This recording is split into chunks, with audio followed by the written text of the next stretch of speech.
எல்லாருக்கும் வணக்கம். என் பேர் கிருத்திகா தேவி. நான் கோயம்புத்தூர் 1 பிரின்சிபல். இப்போ நாங்க இங்க பாத்தீங்கன்னா நாங்க zone level doctor BS Rao sports meet zone level conduct பண்ணிட்டு இருக்கோம். ஃபர்ஸ்ட் நாங்க school level branch level conduct பண்ணோம். இப்போ ஜோன் லெவல் கண்டக்ட் பண்ணிருக்கோம். இது அதுக்கு அடுத்தது பாத்தீங்கன்னா நம்மளது state level and national level நம்ம கண்டக்ட் பண்ண போறோம்.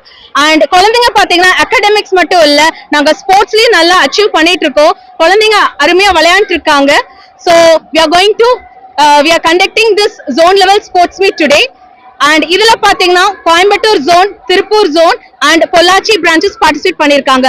More than 1500 students இதுல participate பண்ணிருக்காங்க. இதுல பாத்தீங்கன்னா football, volleyball, throw ball, 100 meters, 50 meters, 400 meters relay, relay, நம்ம மிக்ஸ்ட் ரிலே எல்லாமே கண்டக்ட் பண்ணிருக்கோம். கொக்கோ இதெல்லாமே கண்டக்ட் பண்ணிட்டு இருக்கோம். டாக்டர் BS ராவோட ஜோன் லெவல்ல பாத்தீங்கன்னா ஃபர்ஸ்ட் பிரைஸ் டாப் அந்த இது கொடுப்போம் நாங்க. அண்ட் அது போக பாத்தீங்கன்னா எல்லா குழந்தைங்களுக்கும் ஃபர்ஸ்ட் பிரைஸ் செகண்ட் பிரைஸ் வரவங்களுக்கு நாங்க மெமெண்டோஸ் அண்ட் ட்ராஃபிஸ் கொடுக்குறோம் along with certificates. இதுல பார்ட்டிசிபேட் பண்ண குழந்தைங்க பெஸ்டா பெர்ஃபார்ம் பண்ண குழந்தைங்க பாத்தீங்கன்னா அவங்க ஸ்டேட் லெவல் பார்ட்டிசிபேட் பண்ணுவாங்க. அப்புறம் ஸ்டேட் லெவல்ல பெஸ்டா பண்றவங்க நேஷனல் லெவல் போறாங்க.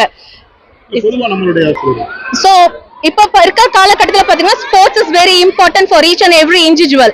எல்லாத்துக்குமே ஹெல்த்ங்கிறது ரொம்ப முக்கியம். நம்ம சைத்தன்யால ஸ்போர்ட்ஸ்க்கு நாங்க ரொம்ப முக்கியத்துவம் கொடுக்கிறோம். அது நீங்களே கண்ணால பாத்திருப்பீங்க. அனைவருக்கும் வணக்கம். என்னோட பேர் சந்தனகுமார். நான் ஒரு இந்தியன் பேரா அத்லெட்டா இருக்கேன்.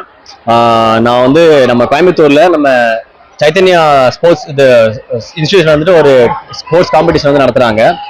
இதை பாக்குறப்ப இத்தனை குழந்தைகள் இந்த போட்டியில கலந்துக்கிட்டு அவங்கள வெளிப்படுத்துறது பாக்குறது ரொம்ப சந்தோஷமா இருக்கு. அண்ட் எஸ்பெஷலி குழந்தைகளுக்கு ஃபியூச்சர்ல அவங்க உடல்நிலையும் கருதி மனநிலையும் கருதி குழந்தைகளுக்கு இந்த அளவுக்கு ஸ்போர்ட்ஸ் பத்தி விழிப்புணர்வு ஏற்படுத்துற இந்த சைத்தன்யா ஸ்கூலுக்கு நான் வாழ்த்து தெரிவிச்சுக்கிறேன். ரொம்பவே பெரிய விஷயம் அது. அண்ட் ரொம்ப சந்தோஷமா இருக்கு இந்த குழந்தைகளை பாக்குறப்போ.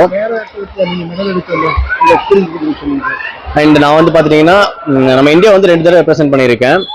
முதல் தடவை சுவிட்சர்லாந்துல நம்ம கோல்டு மெடல் வின் பண்ணி 100 மீட்டர்ஸ் வின் பண்ணியிருக்கேன். இப்போ ரீசெண்டா ஒரு 3 months முன்னாடி தாய்லாந்துல வேர்ல்டு எபிலிட்டி கேம்ஸ் சொல்லிட்டு மாற்றுத்திறனாளிகளுக்கான கேம்ஸ் நடந்தது. அதுல நம்ம இந்தியா ரெப்ரசென்ட் பண்ணி லாங் ஜம்ப்ல சில்வர் மெடல் வின் பண்ணியிருக்கேன். ஸோ நான் ப்ராக்டிஸ் பண்ணிட்டே இருக்கேன். அடுத்து ஏசியன் கேம்ஸ் அண்ட் ஒலிம்பிக்ஸ்ல போய் இன்னும் நம்ம இந்தியாவுக்காக பெருமை சேர்க்கிறேன். நம்ம கண்டிப்பா நான் பெருமை சேர்க்கிறேன். அண்ட் நம்ம தமிழ்நாடு கவர்மெண்ட் பாத்துட்டீங்கன்னா நம்ம பேரா அத்லெட்டிக்ஸ் நிறைய சப்போர்ட் பண்ணிட்டு இருக்காங்க. இப்போ நான் ரீசெண்டா போன தாய்லாந்து கேம்ஸ் கூட நம்ம இந்தியா ரெப்ரசென்ட் பண்ணி 33 பேர் போயிருந்தோம். அவங்க எல்லாத்துக்குமே பாத்தீங்கன்னா நம்மளோட ஸ்போர்ட்ஸ் ஃப்ரெண்ட்ஸ் தலைக்கு 2 lakhs rupees கொடுத்துட்டு நம்ம போக்குவரத்து செலவு எல்லா செலவும் அவங்க பார்த்துட்டு அனுப்பி விட்டாங்க. ஸோ அது ரொம்ப சந்தோஷமா இருந்தது. ஸோ விளையாட்டுத்துறை பொறுத்த வரைக்கும் எஸ்பெஷலி மாற்றுத்திறனாளிக்கான விளையாட்டு